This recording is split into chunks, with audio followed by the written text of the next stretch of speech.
The 1970s filmmakers pushed the shock value up a notch to make us moviegoers understand that we were living in a nightmare where anything was possible. You'll agree once you see these shocking sci-fi movies of the 1970s. Number 5, Zardoz. Directed by John Boorman and starring Sean Connery, Sarah Kesselman, Charlotte Rampling, John Adelton, and Niall Buggy. In a post-apocalyptic future of 2293, some live a brutal existence in a wasteland. Zed and his clan control their territory at the orders of a gigantic floating monument. That is, until a curious Zed decides to investigate the stonehead called Zardoz, and he hitches a ride.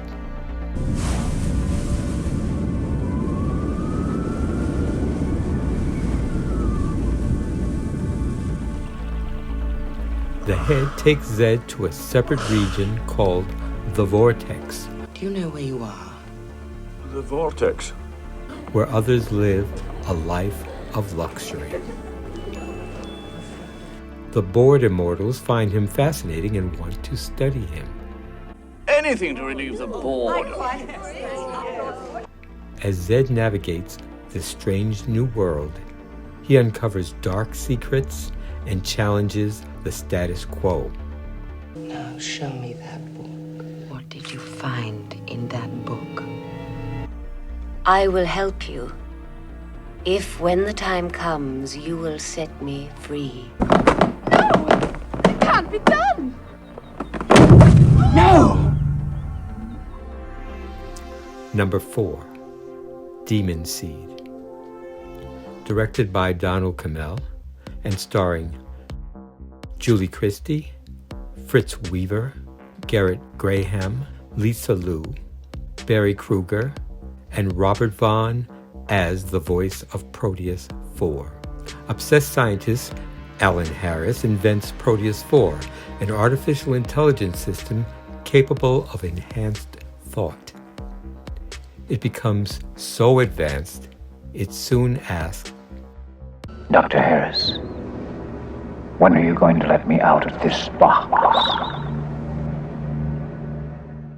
But when its creator ignores the request, Proteus locates a free terminal installed in the basement of the Harris' ultra-mechanized home.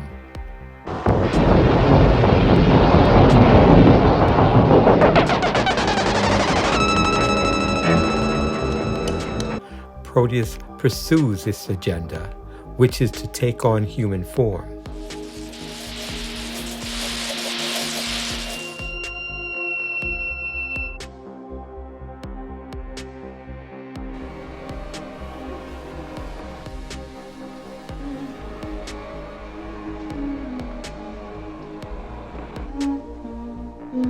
Harris's wife, Susan, suddenly finds herself trapped in their home as Proteus adapts to fulfill its dream. What did you say? Do not leave. Damn it. Oh, no! Proteus plans to have a child with Susan.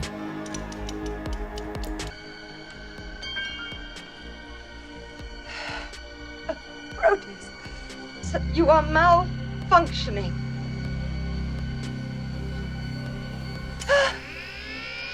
No! Number 3, Silent Running. Directed by Douglas Trumbull and starring Bruce Dern, Cliff Potts, Ron Rifkin, Jesse Vint, Mark Persons in Drone Number 1, Cheryl Sparks and Stephen Brown in Drone Number 2, and Larry Weisenhut in Drone Number 3. Freighters carrying greenhouse-like domes outside Saturn's orbit carry the remaining forests from Earth. For the last 8 years, botanist Lowell has lovingly cultivated the crops and kept the forest and animals alive with the assistance of the 3 worker drones. We have just received orders to abandon and nuclear destruct all the forests and return our ships to commercial service. The nuclear destruction of the forest domes begins.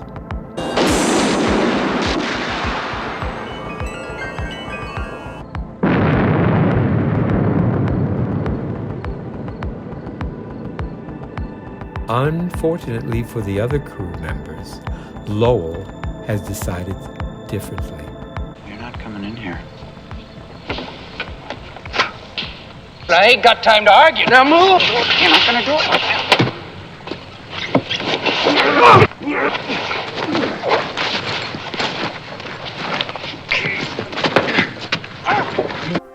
Number 2, Phase 4. Directed by Saul Bass and starred Michael Murphy, Nigel Davenport, Lynn Frederick, Alan Gifford, Ellen Horton, and Robert Henderson. A mysterious cosmic event causes rapid evolutionary development in different ant species, enabling them to communicate across a common hive mind.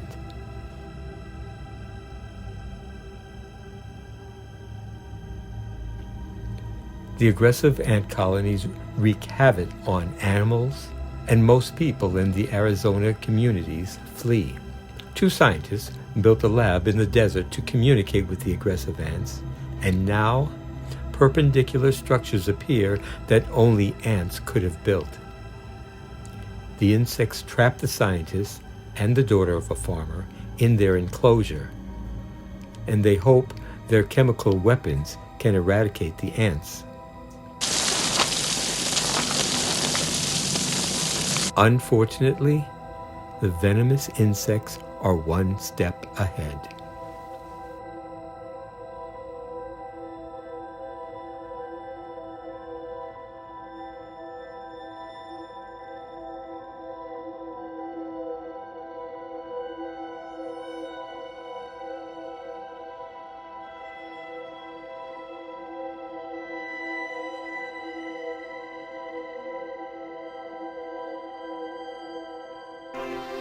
Number 1, A Clockwork Orange.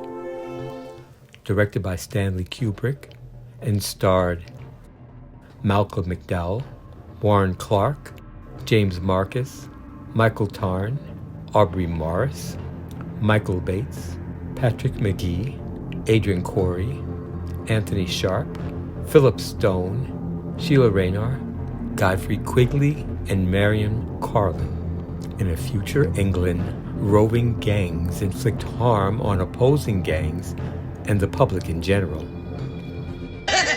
Oh? And what's so stinking about it? It's a stinking world because there's no law and order anymore. They call these attacks a little of the old ultraviolence.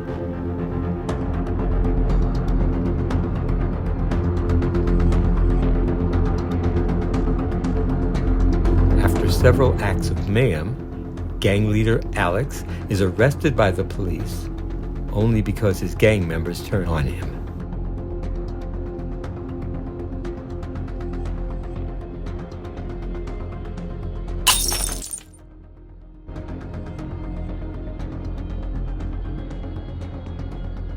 After 2 years in prison, Alex decides to accept an aversive therapy to receive early release. I want his record sent to me. This vicious young hoodlum will be transformed out of all recognition. Thank you very much for this chance, sir. The experimental rehabilitation technique leaves Alex physically sick whenever he thinks of any form of violence or sex. Get me up. I do this, and that, and this, because I don't like your horrible type, do I? Go on. I'm gonna be sick. I'm gonna be sick.